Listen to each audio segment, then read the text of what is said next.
Hello and welcome to CBA, coming to you from Hargeysa, Somaliland. This is the news in brief and I'm Abdillahi Hassan.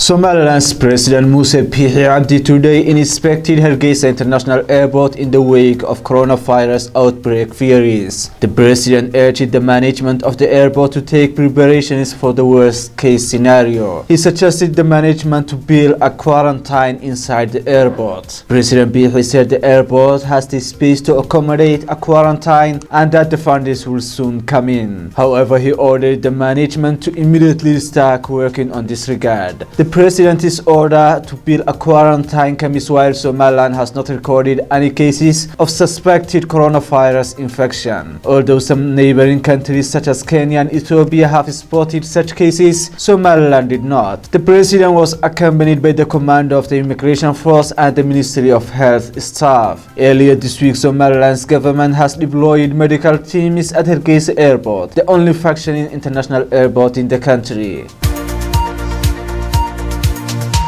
The chairman of Somaliland's opposition party, Wadani Abdillahi Hassan, has condoled with Somaliland's independent journalists over government accusations of treason. The chairman regretted that the journalists who have contributed so much to Somaliland's success are accused of treason by the government without a shred of evidence. He said this is not a new thing, since the Kulmiya party government used to level the same allegations at Wadani party in the past. He added that the government in this regard went as far as fabricating documents and photos. This followed a recent allegation that 30 journalists in Somaliland are in the payroll of Somalia's Deputy Prime Minister. The allegations were made by the Ministries of the Interior, Mohammed Kahin Ahmed, and the Minister of Information, Sulaiman Yusuf Kore. Abdirahman Irro met with Somaliland's journalists at his party headquarters on Thursday morning. The journalists shared with the chairman the challenges they face in their line of work. Abdirahman Irro acknowledged the difficult conditions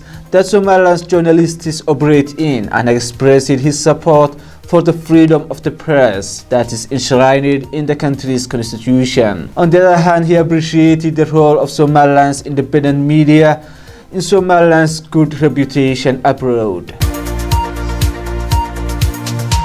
The militant group Al-Shabaab has destroyed CCTV cameras on Thursday morning along major roads in Mogadishu at least 1 month after its installation. President said that at least 4 CCTV cameras were dismembered by the Al-Shabaab militants who used explosive devices to execute the destruction. Of the cameras destroyed, 3 are located near Dabka Junction, while the 4th was a surveillance camera at the vicinity of Makal Mukarrama, a police source said. Explosions were heard at around 5 o'clock local time and nobody was injured during the incident. To monitor traffic and suspected Al-Shabaab militants, the Somali government installed the CCTV cameras in December last year. National Intelligence Security Agency NISA spearheaded the grand project with the aim of reducing crime within the capital.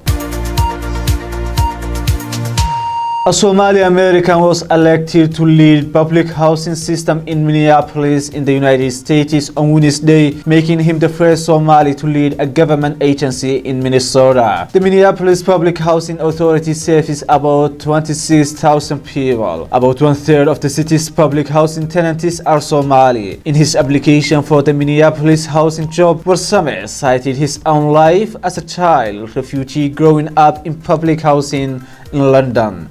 He told reporters on Wednesday that the massive fire in November that killed 5 people from smoke inhalation at Sita High Apartments inspired him to seek the housing authority job. Boorama was picked following a 5-month search for a new CEO to replace Greg Ross, who took a similar job last year at New York City's larger public housing agency. Following his appointment, Boorama confirmed that he is against the privatization of public housing. After earning bachelor's and master's degrees in international business, Boorama moved to Minneapolis in 2006 and worked for the financial industry before getting involved in local politics. In 2013, Boorama ran for the Ward 6 City Council seat and won, becoming the first Somali in the nation position to win a municipal election. The council is expected to formally approve his appointment to the housing authority in the next couple of weeks. A member of Somaliland's House of Elders denied that the Speaker of the House, Sulaiman Mahmoud Adan, is going to resign from his post. Abdirahman Usman, who is a member of the House's Standing Committee, said the rumors of the pending resignation of the Speaker were started by some members of the House who he alleged are harboring individual ambition. However, the elder stopped short of naming the individuals he alleged to have started the rumors. The elder categorically denied that the Speaker is resigning for health or other reasons. He maintained that the Speaker would have shared his plans with the Standing Committee if he had such plans. Abdirahman Muhammad Usman said the Speaker was at his office discharging his duties. The elder was reacting to rumored pending resignation of the Speaker so that the chairman of the controversial National Electoral Commission could take up his post. This is alleged to be the government's bargain with Abdirashid Riyara for his resignation from the electoral body that is the center of the prolonged electoral deadlock. Thank you for watching us. That was our news in brief. Stay tuned as I will be back with more detailed news coverage later tonight.